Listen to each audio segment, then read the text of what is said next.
Think about the last time something good happened to you. Maybe you got a promotion. Maybe you finally stuck to a routine for 2 weeks straight. Maybe you made a decision you'd been putting off for months. What was the first thing you did? You told someone. Maybe you posted about it. Maybe you texted 3 people. Maybe you brought it up in conversation just to feel, I don't know, seen, confirmed, real. And here's the thing. Nobody's judging you for that. It's human. It's completely human. But I want to ask you something, and I want you to sit with it for a second. How many of those things you announced actually stayed finished? Because there's a pattern, and once you see it, you can't unsee it. The people who talk the most about what they're going to do tend to do the least.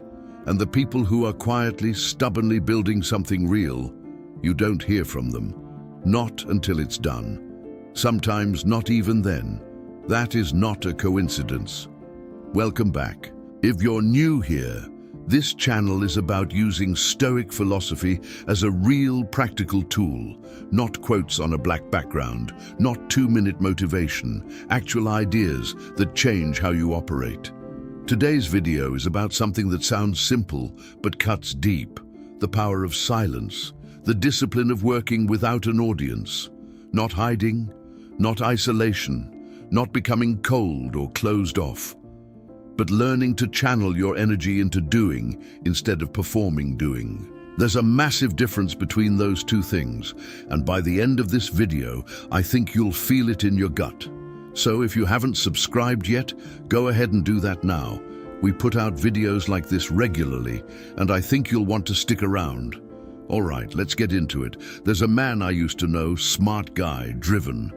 He talked about starting a business for about 4 years. Every few months there'd be a new update. He found the perfect idea. He had a meeting with a potential partner.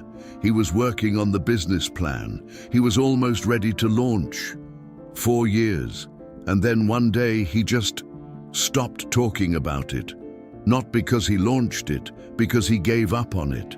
And here's what I've thought about ever since. Did the talking kill the doing? I think it did. And science, actual psychology research, backs this up. When you tell someone about a goal, your brain gets a small hit of satisfaction. It registers the social acknowledgement as partial completion. You feel like you've already done something, even though nothing happened.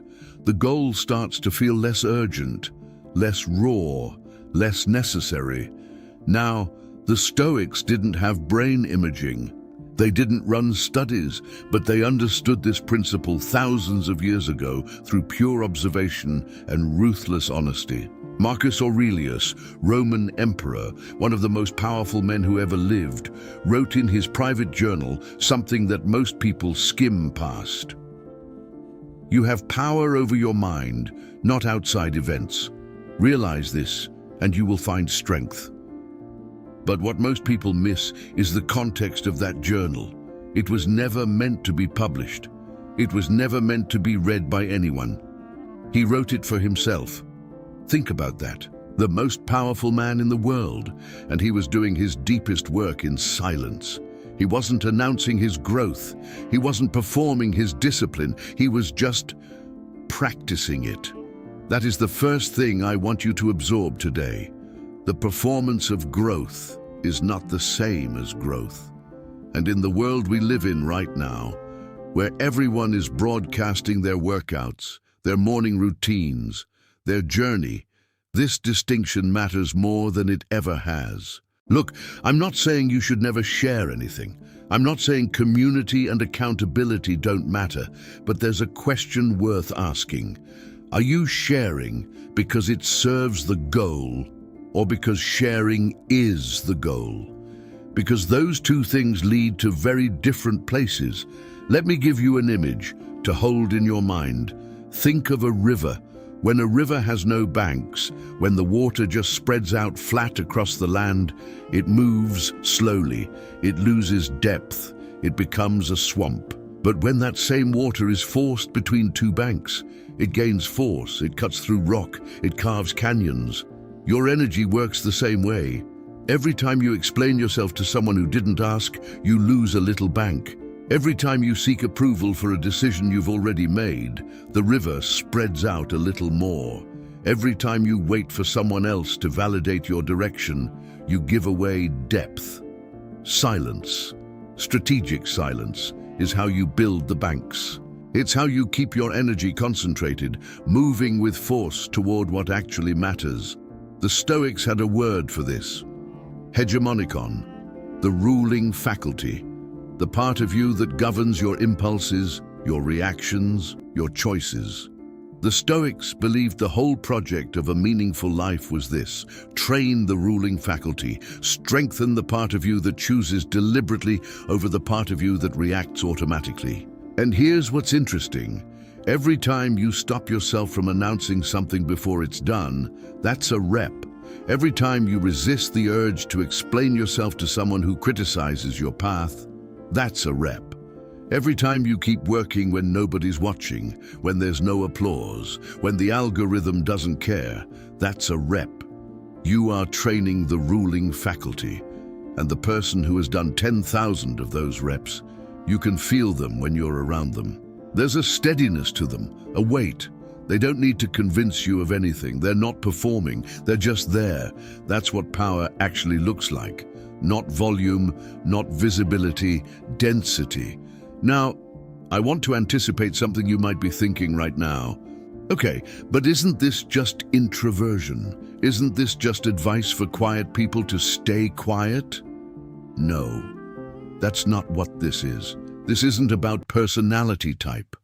There are extroverts who understand this principle deeply. People who love being around others, who are warm and expressive and social, and who have also learned to protect the interior work. You can be loud in a room and silent about what you're building. You can be funny and charismatic and still have a version of yourself that nobody gets to vote on. The Stoic practice here isn't about shutting down. It's about knowing the difference between what you share and what you guard. It's about being the author of your own story, not the performer of it. Let's get more personal for a second, because this isn't just about goals and productivity. This goes deeper. There's something that happens to a person when they spend years, and I mean years, running their decisions through other people's filters. You start to lose the ability to trust yourself, not dramatically, not all at once, just slowly, like a signal getting weaker the further you get from the source. You make a decision, and before you've even had time to sit with it yourself, you're already scanning for reactions. Does my partner think this is smart? Does my best friend approve? What would my parents say? And if the feedback is bad, even if it comes from someone who doesn't fully understand your situation, you start to second guess. And then you start to hesitate. And then you start to wait. And waiting becomes the default. And the default becomes your life. Epictetus, who was a slave before he became one of the most influential philosophers in history, taught something that gets to the heart of this. He divided everything in the universe into two categories: what is up to us and what is not up to us. Up to us, our judgments, our intentions, our desires, our responses.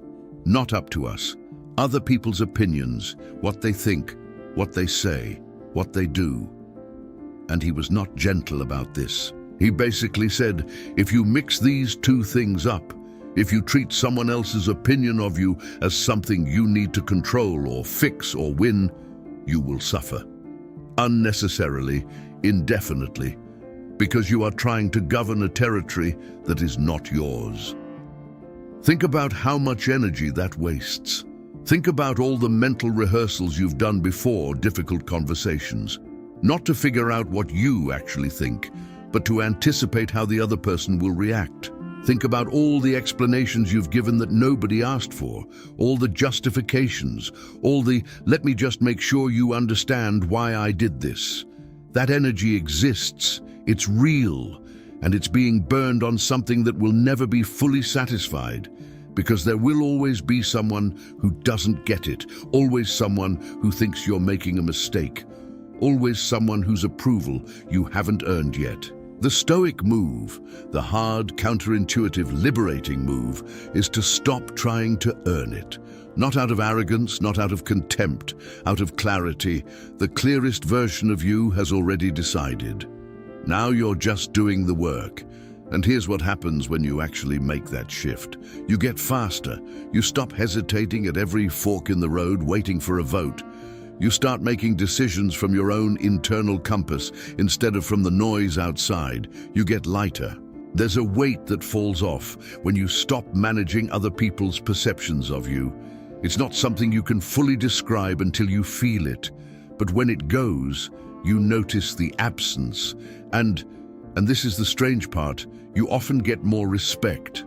Not because you demanded it, not because you performed strength, but because people can sense when someone is operating from a place that doesn't need them.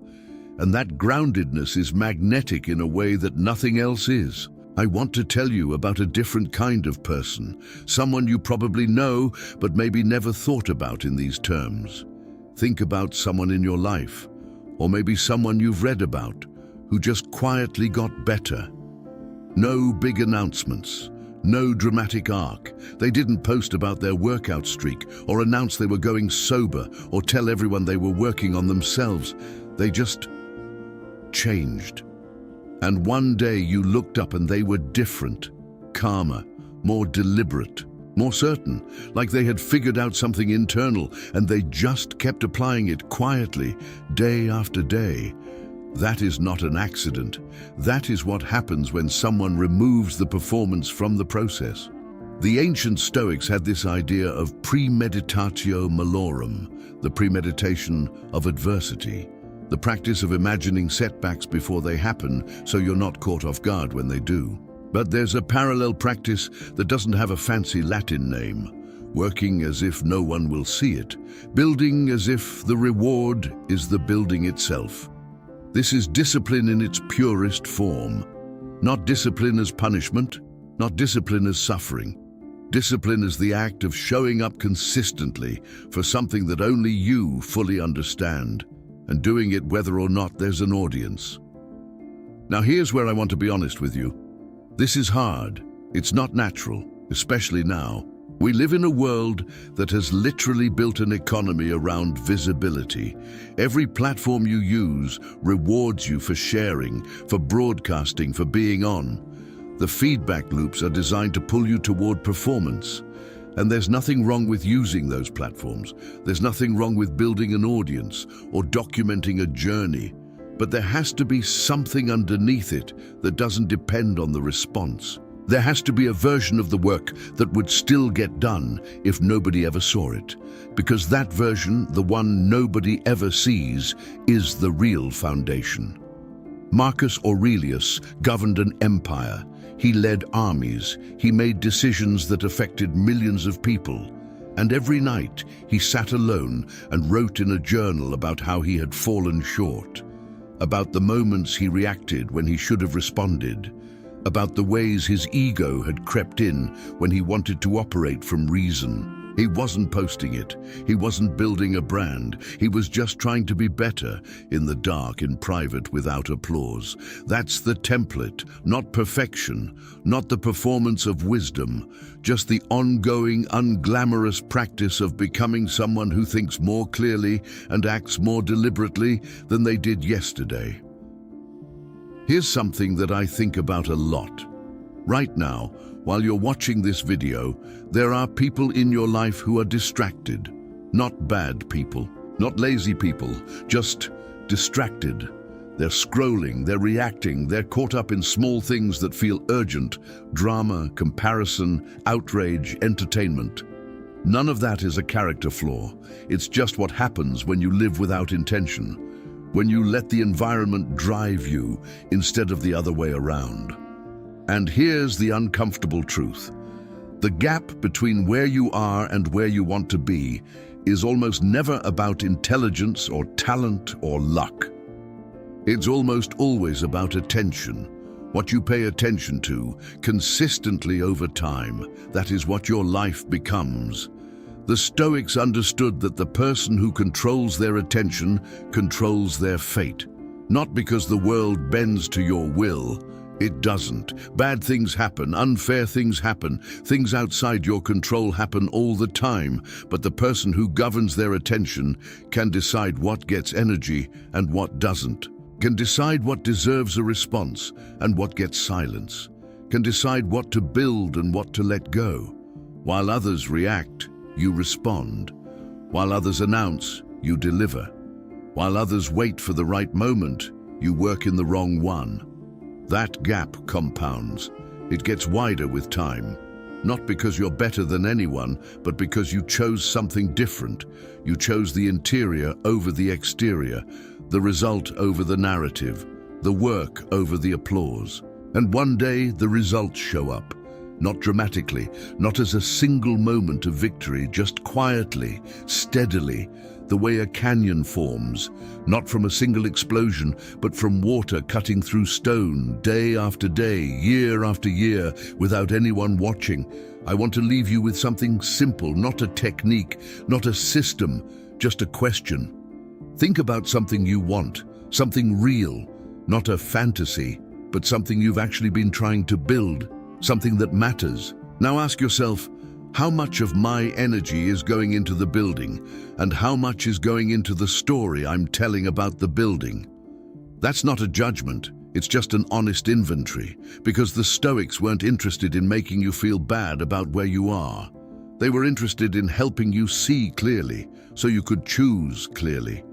And the choice that this whole video has been pointing toward is simple. Pull your energy back, go quiet, protect the work, not forever. Not as a rule you follow blindly, but as a practice, a default. When you feel the urge to explain, wait. When you feel the urge to announce, wait.